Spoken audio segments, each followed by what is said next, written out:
और दोस्तों, आज इस वीडियो में हम कक्षा 12वीं की बहुत ही महत्वपूर्ण कविता नवनिर्माण, ठीक है, नवनिर्माण जिसके लेखक कवि त्रिलोचन है, उसका अर्थ, कवि परिचय और संदेश विस्तार पूर्वक पढ़ेंगे। ये कविता हमें बताती है कि नया समाज कैसे बनेगा, संघर्ष क्यों जरूरी है और स्त्री पुरुष मिलाकर भविष्य का निर्माण कैसे किया जाता है। तो वीडियो को अंत तक जरूर देखें क्योंकि यह कविता एग्जाम के लिए अत्यंत महत्वपूर्ण साबित होती है। चलिए देखते कवि परिचय। त्रिलोचन जी का जन्म 20 अगस्त 1917 को उत्तर प्रदेश के सुल्ताना जिले के कटघरा चिरानी पट में हुआ। आपका वास्तविक नाम क्या था? उनका नाम वासुदेव सिंह। ये जो है इनका वास्तविक नाम, त्रिलोचन जी का वास्तविक नाम क्या है, ये पेपर में हमेशा 2 मार्क के लिए आता है। तो इनका नाम क्या है? वासुदेव सिंह। आपका हिंदी के अतिरिक्त अरबी और फ्रांसी भाषा के निश्चात ज्ञाता माने जाते हैं। पत्रकारिता के क्षेत्र में भी आप सक्रिय रहे।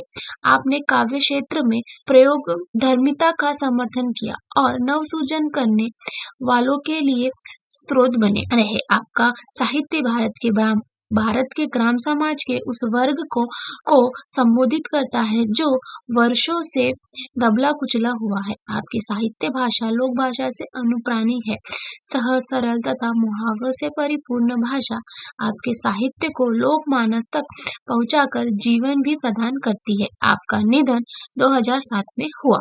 ये किसका जीवन परिचय है? त्रिलोचन जी का। इसमें हमें सिर्फ 2 बातें ध्यान रखनी है कि त्रिलोचन जी का जन्म कब हुआ। अगर आप इस बात को भी ध्यान में नहीं रखते हैं तो कोई बात नहीं, पर उनका वास्तविक नाम वासुदेव सिंह था, ये आपको याद रखना है क्योंकि अवश्य ही पेपर में आता है कि उनका वास्तविक नाम क्या है। ठीक है, तो हमें ये बात याद रखनी है कि उनका वास्तविक नेम वासुदेव सिंह है। चलिए आगे बढ़ते हैं। प्रमुख कृतियां, उनकी प्रमुख रचना है, ये भी हमें पेपर में पूछी जाती है, तो इस बात को भी हमें विशेष ध्यान रखना है कि उनकी जो प्रमुख कृतियां है वो हमें पूछी जाती है। तो उनकी प्रमुख कृतियां कौन सी है? धरती, दिगंबर, गुलाब और बुलबुल, उस जनपद का कवि हूँ, सबका अपना आकाश, ये कविता संग्रह है। देश काल कहानी संग्रह है। दैनदीप ये डायरी है। ठीक है, ये आपको याद रखना है, ये पेपर में 2 मार्क के लिए अवश्य आता है। ठीक है, साथ ही साथ यहाँ पे इसलिए मैंने कहा कि ये जो चैप्टर है वो अत्यंत महत्वपूर्ण है। यहाँ पे देखिए विधा परिचय, ये पेपर में आपको साहित्य संबंधित प्रश्न में ये आपको हमेशा दिखाई देता है कि चतुर्थ श्रेणी क्या होती है। ठीक है, तो देखेंगे विधा परिचय। चतुर्पदी 4 चरणों वाला छंद होता है। यह चौपाई की तरह होता है। इसमें 4 चरण होते हैं। इसके प्रथम, द्वितीय और तृतीय चरण में तुकबंदी होती है और भाव और विचार की दृष्टि से प्रत्येक चतुष्पदी अपने आप में पूर्ण होती है। ये 2 मार्क के लिए आपको आता ही है। ठीक है, 4 छंदों वाला छंद होता है, याद करने में बहुत इजी है। ठीक है, इसमें 4 चौपाई की तरह होता है। इसमें 4 चरण होते हैं। इसके प्रथम, द्वितीय, तृतीय, चतुर्थ चरण में तुकबंदी होती है। भाव और विचार की दृष्टि से प्रत्येक चतुष्पदी अपने आप में पूर्ण होती है। आगे बढ़ते हैं। पाठ परिचय। प्रस्तुत चतुष्पदी में कवि का आश्चर्य दृष्टिगोचर होता है। वर्तमान में सामान्य मनुष्य के लिए संघर्ष करना अनिवार्य हो गया है। कवि मनुष्य को संघर्ष करने और अंधेरा दूर करने की प्रेरणा देते हैं। जीवन में व्यापक अन्याय, अत्याचार, विषमता और विबलता पर विजय पाने के लिए कवि बल और साहस एकत्रित करने का आह्वान करे है। न्याय के बल का प्रयोग करना समाज के उत्थान के लिए श्रेयस्कर होता है। इस सत्य से भी कवि अवगत कराते हैं। कवि का मानना है कि समाज में समानता, स्वतंत्रता और मानवता को स्थापित करना हमारे जीवन का उद्देश्य होता है। चलिए हम आगे बढ़ते हैं। ये हो गया हमारा कवि से संबंधित ज्ञान। ठीक है, ये हमारे लिए कवि से जो संबंधित ज्ञान है ये हमारे लिए क्यों महत्वपूर्ण होता है? क्योंकि यहाँ से हमेशा 2 मार्क्स बनते ही है। तो ये अत्यंत महत्वपूर्ण है, आप इसे कभी भी इग्नोर नहीं करेंगे। ठीक है, हम सीधा कविता पे क्यों नहीं गए? क्योंकि मैं आपको ये बताना चाहती हूँ कि ये भी अत्यंत महत्वपूर्ण है। ठीक है, इसलिए आप इस बात को हमेशा ध्यान रखिए, लिख कर रखिए, ये पेपर की दृष्टि से महत्वपूर्ण है। चलिए आगे बढ़ते हैं। ये है हमारी कविता। हमारी कविता है तुमने विश्वास दिया है मुझको। कवि क्या कहते हैं यहाँ पे? आप जैसे हमने शुरू में ही पढ़ा कि ये कविता जो है वो हमें क्या सिखा रही है कि समाज में संघर्ष करना, ठीक है, मनुष्य के लिए संघर्ष करना अनिवार्य हो गया।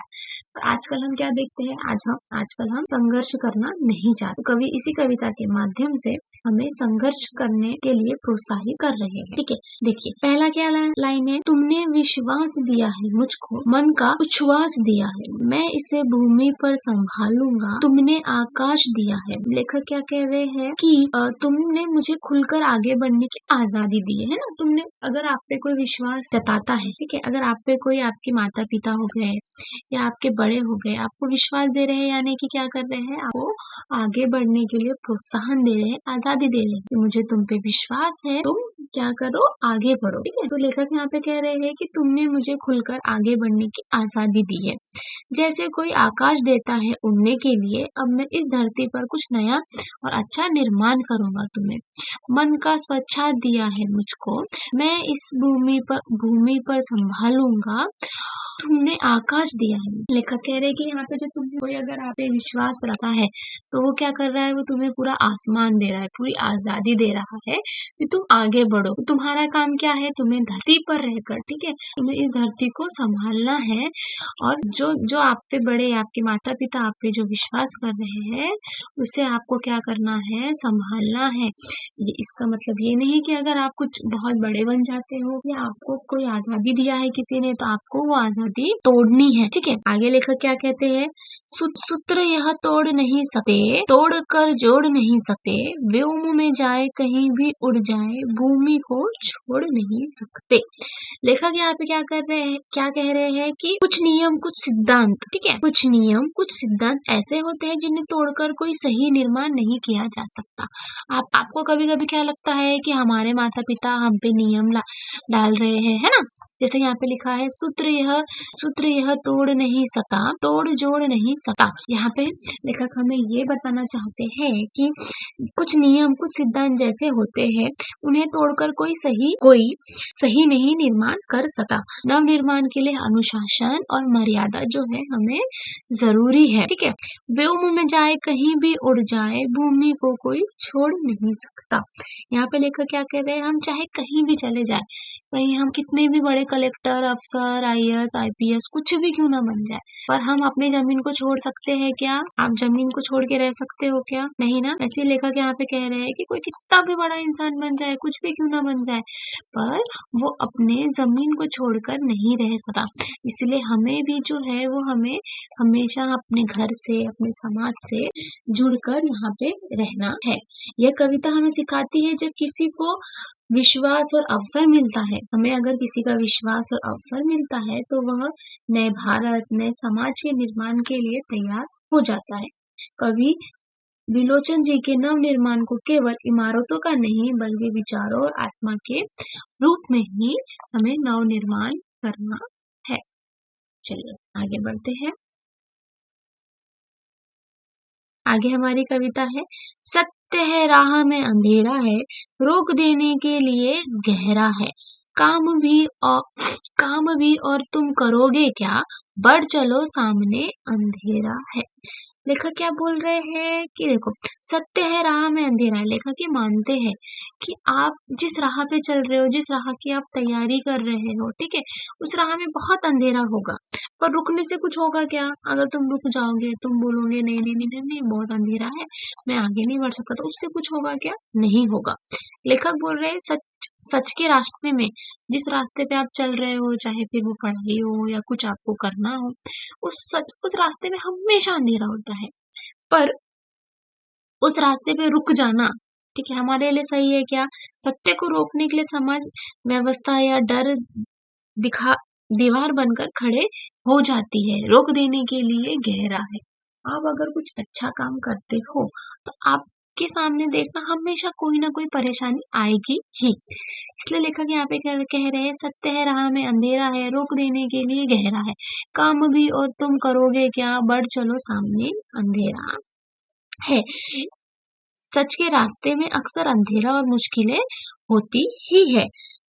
सत्य को रोकने के लिए समाज व्यवस्था का डर दीवार बनकर खड़े होता ही है, पर हमारा काम क्या है? कवि सवाल करता है, अगर सामने अंधेरा है, सामने कठिनाई है, तो क्या हम रुक जाएंगे या फिर अंधेरे के बावजूद आगे बढ़ेंगे ही नहीं? यहाँ पर इस लाइन में कवि हमें क्या कह रहा है, आगे बढ़ने का संदेश दे रहा है कि कितना भी कुछ हो जाए हमें आगे बढ़ना चाहिए। चलिए आगे बढ़ते हैं। अब लेखक यहाँ पे हमें देखिए क्या समझा रहे हैं। बल नहीं होता सताने के लिए, वह है पीड़ित को बचाने के लिए। बल मिला है तो बल बनो सबके, उठ पड़ो न्याय दिलाने के लिए। अब लेखक यहाँ पे क्या कह रहे हैं कि अगर आप में कोई बल है या आप बलवान हो या आप किसी ऊंचे पद पर हो, तो आपको वो जो बल है वो किसी को तकलीफ देने के लिए है क्या? लेखक बोल रहे हैं नहीं। कमजोर के पास अपनी बात कहने की ताकत नहीं होती, उसका दर्द खामोशी में दब जाता है। ठीक है, पर हमें क्या करना है, हमें क्या करना है कि अगर हम इंसान हैं तो हमें हमें अन्याय के खिलाफ खड़ा होना चाहिए। दबे हुए लोगों को न्याय दिलाने के लिए बल नहीं हो, बल मिला है तो बनो सके, उठ पड़ो न्याय दिलाने के लिए। ठीक है, अगर तुम्हें बल मिला है, तुम ताकतवर हो, तो तुम्हारा काम क्या है? तुम्हारा काम है जिसके पास बल नहीं है, जो कमजोर है, उसे क्या करना है? तुम्हें उसे अपना बल देना है। ठीक है, उसे सहायता करनी है और उसकी सहायता करके उसका बल तुम्हें बनना है। आगे लेखक कहते हैं, जिसको मंजिल का पता रहता है, पथ के संकटों को वही सहता है। एक दिन सिद्धि के शिखर पर बैठ, अपना इतिहास वही कहता है। अब लेखक यहाँ पे हमें क्या कह रहे हैं कि जिसको अपनी मंजिल का पता होता है, जिसे पता है अपनी जिंदगी में क्या करना है, जो सारे पथ के संकटों को सहता है, किसी को सताता नहीं है, वैसा इंसान जो है, जो पथ के हर संकटों को सहता है, रास्ते पे कितनी भी परेशानी क्यों ना आए, वो कभी भी पीछे नहीं हटता है। ठीक है, यहाँ सबका अपना अपना अलग लक्ष्य होता है, पर सबके ही लक्ष्य में, सभी के रास्ते में जो है वो कठिनाइयां आते ही है। इसलिए लेखक यहाँ पे कह रहे हैं कि जिसको मंजिल का पता रहता है, पथ के संकट को वही सहता है। एक दिन सिद्धि के शिखर पर बैठ, अपना इतिहास वही लिखता है। जिसे पता है कि मैं संघर्ष करूंगा, अभी जो मेरे रास्तों में कांटे हैं वो सब मैं सहने के बाद अगर फिर भी वो सब सहकर पीछे नहीं हटता है, तो वही जो है वो अपने पद के संकटों को सहता है। एक दिन सिद्धि के शिखर पर बैठ, मतलब अपनी मंजिल को हासिल करके अपना इतिहास वही कहता है। वही फिर जब जो वो इतना मेहनत करेगा। त्रिलोचन जी यह कविता हमें सिखाते हैं कि सत्य और न्याय, ठीक है, के रास्ते पे चलना आसान नहीं होता है, लेकिन जो व्यक्ति अंधेरे से डरता नहीं, वह एक दिन शिखर पर अवश्य पहुंचता है, अपना इतिहास जो है वो अवश्य लिखता है। यहाँ तक समझा आपको? चलो आगे बढ़ते हैं। प्रीति की राह पर चले आओ, नीति की राह पर चले आओ। देखो, प्रीति और नीति, ठीक है। प्रीति की राह पर चले आओ, नीति की राह पर चले आओ, वह तुम्हारी ही नहीं सबकी है, गीति की राह पर चले आओ। लेखक यहाँ पे क्या कह रहे हैं? आओ हम सब प्रेम और नैतिकता के रास्ते पर चले, सभी से प्रेम करें और उसी राह पर चलकर हम क्या करें? कभी गलत नहीं करें, नैतिकता के रास्ते पर चले। न्याय निर्माण नफरत से नहीं, प्रेम और सही आचरण से होता है। यह रास्ता किसी एक का नहीं, पूरे समाज का है, वह तुम्हारी ही नहीं सबकी है, गीति की राह पर चले आओ। अब स्त्री और पुरुष साथ साथ चलेंगे। यहाँ पे लेखक क्या कह रहे हैं? साथ निकली आज नर नारी, लोग कांटों का ताज नर नारी, लेंगे कांटों का ताज नर नारी, दोनों सगी है और सहज है, अब रचेगी समाज नर नारी। यहाँ पे लेखक क्या कह रहे हैं? यहाँ कवि कहना चाहते हैं कि स्त्री और पुरुष दोनों भी कैसे हैं? अब के समाज में दोनों भी एक जैसे हैं, ठीक है। दोनों मिलकर अब क्या करेंगे? नया समाज निर्माण करेंगे, नई क्रांति और नई परिवर्तन लाएंगे। स्त्री और पुरुष दोनों समान और समर्थक है, अब नया समाज मिलकर बनेगा, कोई अकेला नहीं है, दोनों सगी है और सहज है, सब रचेंगे समाज नर नारी। लेखक आगे बोलते हैं, वर्तमान बोला अतीत अच्छा था, प्राण के पथ का मीत अच्छा था, गीत मेरा भविष्य गाएगा, यो अतीत का भी गीत अच्छा था। अब लेखक क्या बोल रहे हैं यहाँ पे कि यहाँ कवि वर्तमान और अतीत की बात करता है, ठीक है। जैसे यहाँ पे है वर्तमान, यहाँ पे, और ये अतीत, ठीक है। वर्तमान यानी अभी जो हमारा समय चल रहा है वो समय, ठीक है। तो लेखक यहाँ पे कह रहे हैं कि यहाँ कवि वर्तमान और अतीत की बात करता है और भूत में भी अच्छे मूल्य थे। लेखक ऐसे बोल रहा है कि हमारा बीता हुआ जो समय है वो भी बहुत अच्छा था, हमारा वर्तमान है वह भी अच्छा है, और अतीत जो आने वाला समय है वो भी कैसा रहेगा, वो भी बहुत अच्छा रहेगा। ठीक है। लेखक आगे कहते हैं भविष्य नया होगा लेकिन वह अतीत की अच्छी परंपराओं से जुड़ा होगा। प्राण के पथ का गीत अच्छा था मेरा, अभी यहाँ पे लेखक बोल रहे वर्तमान अच्छा था मेरा, अतीत अच्छा था मेरा, जो भविष्य है वो भी अच्छा था। अब मेरा जो भविष्य गाएगा, भविष्य नया होगा लेकिन वह अतीत की अच्छी परंपराओं से जुड़ा होगा। नया समाज पुराने मूल्यों को छोड़कर नहीं उन्हें अपना कर आगे बढ़ेगा। ठीक है। हमें पुरानी परंपराओं के मूल्य की पूरी पुरानी परंपरा से क्या अच्छी चीजें हैं वो लेकर जो है वो आज का समाज जो है वो आगे बढ़ेगा। ये थी त्रिलोचन जी की कविता जो चुनी हुई कविता संग्रह से ली गई थी। ठीक है। ये जो कविता है त्रिलोचन जी की नवनिर्माण, इसका मुख्य संदेश है स्त्री प्रेम और नीति से समाज बनता है, स्त्री पुरुष समानता, मिलकर चलने से क्रांति आती है, भविष्य नया होगा पर अतीत के अच्छे मूल्य भी हमारे साथ रहेंगे।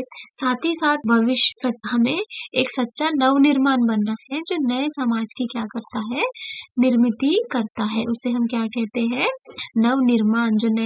जो नए समाज को मिलकर आगे बढ़ता है वो क्या होता है, नवनिर्माण होता है, जो नए समाज का निर्माण करता है। त्रिलोचन जी की यह कविता बताती है कि नया समाज प्रेम, नैतिकता, और नया समाज किससे आगे बढ़ता है, नया समाज किससे बढ़ता है आगे,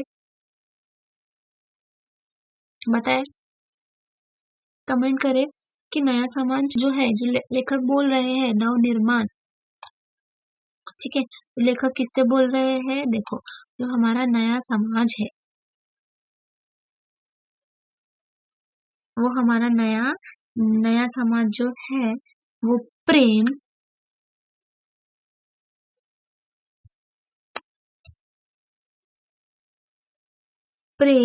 नैतिकता और समानता से आगे बढ़ेगा और समानता से इसका निर्माण होगा। ठीक है। अगर आपको ये कविता, देखिए ये कविता हमें अंधेरे में भी आगे बढ़ने, न्याय के खिलाफ खड़े होने और साथ ही साथ मिलकर भविष्य रचने की ओर संकेत करता है। अगर आपको यह वीडियो उपयोगी लगी हो तो इसे लाइक करें, शेयर करें और चैनल को सब्सक्राइब जरूर करें। धन्यवाद। हम अगले वीडियो में इसका स्वाध्याय देखेंगे, हमारे साथ जरूर जुड़े रहें।